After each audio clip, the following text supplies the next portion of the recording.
I'm so used to speaking from the heart. When I have to read this, it goes wrong. So I'm just going to go. You ready?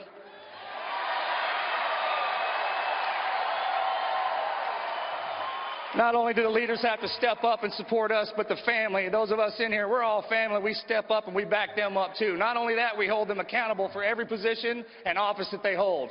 Look, either way, the only way we survive this is together, not apart. In order for any life to matter, we all have to matter. You understand? Former Navy SEAL, the lone survivor. That's the name of his book and the movie. Marcus Lutrell and his really good friend and a good friend of our show, Texas Governor Rick Perry, tag teamed it last night and did a great job on day one. Guys, thanks so much for joining us. Great job, Governor. I mean, walking out there in the arena, does it ever get easy or routine? Oh, I won't say that you don't want that to ever be routine. Right. You don't ever want to walk out there when there's that many people, that much excitement. I mean, I'm telling you, Marcus felt it. I mean, it was a powerful crowd. I've seen a lot of standing ovations in my life before. Oh, it was good. And I'm telling you, it went on and on. And then the emotion that came out of that crowd, I thought you know, zeroing in on some of the people in the audience, and there was a lot of tears in their eyes because people felt the emotion that Marcus was exuding about what he had been through and what the next generation has to stand up and do and where we are as a country and how important this election is. And, of course, you introduced him, Governor. For the folks who missed it, can you just give us because you did a beautiful job sewing it up about how you would, it all started with a tour. Well, it was, I tell people, I said, some people will say, you know, it was just, you know, whatever.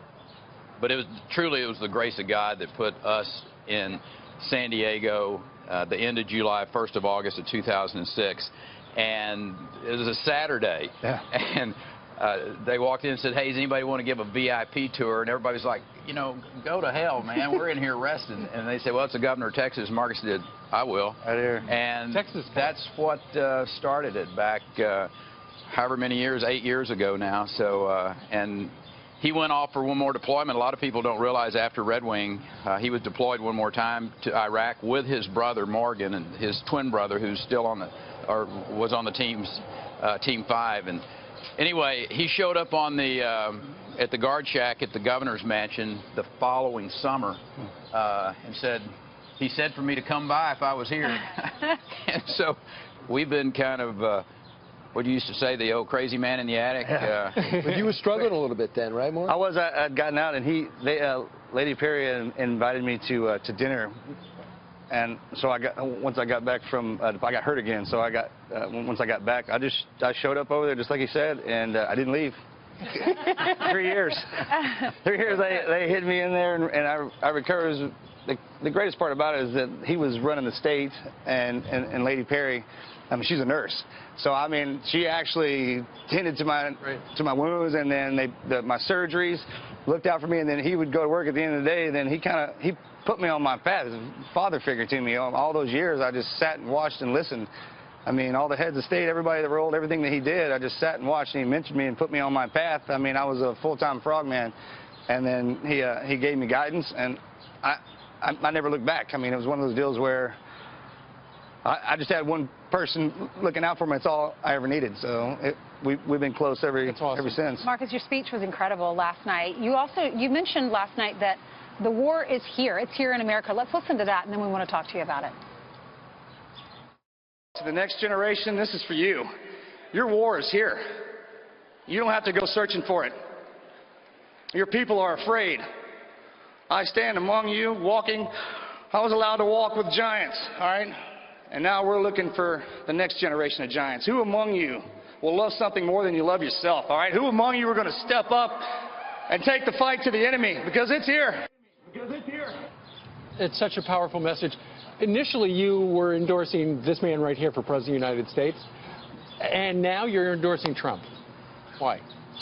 Well, he's like a father to me. I know what's behind all the rhetoric and what everybody says. I mean, he's one of the greatest men I know, and I don't say that lightly. I mean, so when he sat down and said he was going to be running for president and asked everybody in the family, we said our piece, and then we back him up, that kind of deal. And this is our country. I mean, it was, like we were talking about, the election process with all the people running for it, man, that's a competition. Yeah. All right, and last man standing was Mr. Trump. So, I mean, we got to have a president, right? And we got a chance to meet him in Texas, spend the day with him, and kind of peek behind that curtain to see what's really going on. And you hear everything in the media, and I didn't know Mr. Trump, for instance, but I've known him my whole life. And when the Miss America pageants and all that stuff like that, and then he comes out and people are calling him a racist, I'm like, I think that would have been out a long time ago. So it's good to take a step back and peek through all that stuff. And he loves his family. He's successful, and you got to have those kind of deals to push this country in the right direction. So obviously I'm going to back him up. You're going to back him up, and that's what you said yesterday. Governor, he attacked you personally. He attacked Marco Rubio personally. That's the way he did it. He wants to win. That's what he's going to do. He attacked Ben Carson during the way. They were friends, but this is it. We're in a competition. Now, you put that behind you and say, what's best for the country? You go with Donald Trump. What's your message to Governor Kasich and Jeb Bush and others who just won't do it? I couldn't have articulated it any better, Brian, than what you just said. I was going to say that's pretty good. And that's what each of these individuals need to kind of think about. Yeah, I got my feelings hurt. I got offended. I can split hairs here about all of these different issues. But at the end of the day, this is pretty simple. Donald Trump, Hillary Clinton, Supreme Court appointment. And at that particular point in time, this ought to be easy for anyone who cares about the traditional conservative direction that this country has gone most of its life, and that Supreme Court's going to make decisions for the next 40 years, or that individual may have the potential of affecting this country for the next 40 years. This isn't about the next 4 years. It's about the next 40. I mean, if I was competing for a job or in my community and I didn't get the position, I can't just stand down and not back that guy up. That doesn't make any sense. You have to look past all that because it's bigger than one individual, I would imagine, especially for the presidency. And not everybody likes each other. I mean, let's be serious. I mean, Americans by nature are that way, and they hold a grudge. I bet you work for some people in the teams that you didn't like. Right, exactly. I mean, and that's it. At work, it's work. Right. I mean, at the end of the day, it was about... You have a country. Yes. I mean, think about themselves. You got to look past all that. We're out here just wandering around in the shadows and all this craziness going out. The leaders, you're not supposed to be liked. That's why you get elected to a leadership position, right? You're the guy we don't like, we talk about all the time, but just get in there and push past all that.